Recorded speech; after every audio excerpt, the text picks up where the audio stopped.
श्रीमद् वाल्मीकीय रामायण बालकांड छठा सर्ग 28 श्लोक। सारांश। राजा दशरथ के शासनकाल में अयोध्या और वहां के नागरिकों की उत्तम स्थिति का वर्णन। आरंभ। ओम श्री गणेशाय नमः। ओम श्री सीतारामचंद्राभ्याम नमः। श्लोक 1 से 10। उस अयोध्यापुरी में रहकर राजा दशरथ प्रजा वर्ग का पालन करते थे। वे वेदों के विद्वांस तथा सभी उपयोगी वस्तुओं का संग्रह करने वाले थे। दूरदर्शी और महान तेजस्वी थे। नगर और उनकी प्रजा उनसे बहुत प्रेम रखती थी। वे इक्ष्वाकुकुल के अति रथी वीर थे। यज्ञ करने वाले, धर्मपरायण और जितेंद्रिय थे। महर्षियों के समान दिव्य गुण संपन्न राजर्षि थे। उनकी तीनों लोकों में ख्याति थी। वे बलवान, शत्रुहीन, मित्रों से युक्त एवं इंद्रिय विजयी थे। धन और अन्य वस्तुओं के संचय की दृष्टि से इंद्र और कुबेर के समान जान पड़ते थे। जैसे महातेजस्वी प्रजापति मनु संपूर्ण जगत की रक्षा करते थे, उसी प्रकार महाराज दशरथ भी संपूर्ण जगत की रक्षा करते थे। धर्म, अर्थ और काम का संपादन करने वाले, कर्मों का अनुष्ठान करते हुए वे सत्य प्रतिज्ञ नरेश उस श्रेष्ठ अयोध्यापुरी का उसी प्रकार पालन करते थे जैसे इंद्र अमरावतीपुरी का करते हैं। उस उत्तम नगर में निवास करने वाले सभी मनुष्य प्रसन्न, धर्मात्मा, बहुश्रुत, निर्लोभ, सत्यवादी तथा अपने अपने धन से संतुष्ट रहने वाले थे।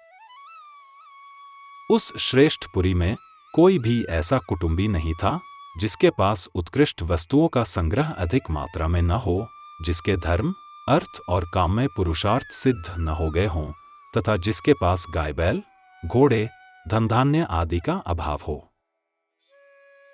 अयोध्या में कहीं भी कोई कामी, कृपण, क्रूर, मूर्ख और नास्तिक मनुष्य देखने को भी नहीं मिलता था। वहां के सभी स्त्री पुरुष धर्मशील, संयमी, सदा प्रसन्न रहने वाले तथा शील और सदाचार की दृष्टि से महर्षियों की भांति निर्मल थे। वहां कोई भी कुंडल, मुकुट और पुष्पहार से शून्य नहीं था। किसी के पास भोग सामग्री की कमी नहीं थी। कोई भी ऐसा नहीं था जो नहा धोकर साफ सुथरा न हो, जिसके अंगों में चंदन का लेप न हुआ हो तथा जो सुगंध से वंचित हो। श्लोक 11 से 20। अपवित्र अन्न भोजन करने वाला, दान ना देने वाला तथा मन को नियंत्रण में ना रखने वाला मनुष्य तो वहां कोई दिखाई ही नहीं देता था। कोई भी ऐसा पुरुष देखने में नहीं आता था जो बाजूबंद, निष्क अर्थात स्वर्ण पदक तथा हाथ का आभूषण धारण न किए हो। अयोध्या में कोई भी ऐसा नहीं था जो अग्निहोत्र और यज्ञ न करता हो, जो क्षुद्र, चोर, सदाचार शून्य अथवा वर्ण संकर हो। वहां निवास करने वाले ब्राह्मण सदा अपने कर्मों में लगे रहते, इंद्रियों को वश में रखते, दान और स्वाध्याय करते तथा प्रतिग्रह से बचे रहते थे। वहां कहीं एक भी ऐसा द्विज नहीं था जो नास्तिक, असत्यवादी, अनेक शास्त्रों के ज्ञान से रहित, दूसरों के दोष ढूंढने वाला, साधन में असमर्थ और विद्याहीन हो। उस पुरी में वेद के छहों अंगों को ना जानने वाला, व्रतहीन, सहस्रों से कम दान देने वाला, दीन, विक्षिप्त चित्त अथवा दुखी भी कोई नहीं था। अयोध्या में कोई भी स्त्री या पुरुष ऐसा नहीं देखा जा सकता था जो श्रीहीन, रूपरहित तथा राजभक्ति से शून्य हो। ब्राह्मण आदि चारों वर्णों के लोग देवता और अतिथियों के पूजक, कृतज्ञ, उदार, शूरवीर और पराक्रमी थे। उस श्रेष्ठ नगर में निवास करने वाले सब मनुष्य दीर्घायु तथा धर्म और सत्य का आश्रय लेने वाले थे। वे सदा स्त्री, पुत्र और पौत्र आदि परिवार के साथ सुख से रहते थे। क्षत्रिय ब्राह्मणों का मुंह जोहते थे, वैश्य क्षत्रियों की आज्ञा का पालन करते थे और शूद्र अपने कर्तव्य का पालन करते हुए उपर्युक्त तीनों वर्णों की सेवा में संलग्न रहते थे।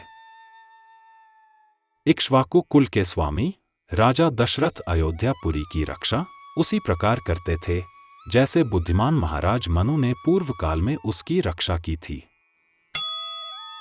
श्लोक 21 से 28। शौर्य की अधिकता के कारण अग्नि के समान दुर्धर्ष, कुटिलता से रहित, अपमान को सहन करने में असमर्थ तथा अस्त्र शस्त्रों के ज्ञाता योद्धाओं के समुदाय से वह पुरी उसी प्रकार भरी हुई रहती थी जैसे पर्वतों की गुफा सिंहों के समूह से परिपूर्ण होती है। काम्बोज और बाहरीक देश में उत्पन्न हुए उत्तम घोड़ों से, वनायु देश के अश्वों से तथा सिंधु नद के निकट पैदा होने वाले दरियाई घोड़ों से, जो इंद्र के अश्व उच्चैःश्रवा के समान श्रेष्ठ थे, अयोध्यापुरी भरी रहती थी। विंध्य और हिमालय पर्वतों में उत्पन्न होने वाले अत्यंत बलशाली पर्वताकार मदमत्त गजराजों से भी वह नगरी परिपूर्ण रहती थी। ऐरावत कुल में उत्पन्न महापद्म के वंश में पैदा हुए तथा अंजन और वामन नामक दिग्गजों से भी प्रकट हुए हाथी उस पुरी की पूर्णता में सहायक हो रहे थे। हिमालय पर्वत पर उत्पन्न भद्र जाति के, विंध्य पर्वत पर उत्पन्न हुए मंद्र जाति के तथा सह्य पर्वत पर पैदा हुए मृग जाति के हाथी भी वहां उपस्थित थे। भद्र, मंद्र और मृग इन तीनों के मेल से उत्पन्न हुए संकर जाति के, भद्र और मंद्र इन दो जातियों के मेल से पैदा हुए संकर जाति के, भद्र और मृग जाति के संयोग से उत्पन्न संकर जाति के तथा मृग और मंद्र इन दो जातियों के सम्मिश्रण से पैदा हुए पर्वताकार गजराज भी, जो सदा मदोन्मत्त रहते थे, उस पुरी में भरे हुए थे।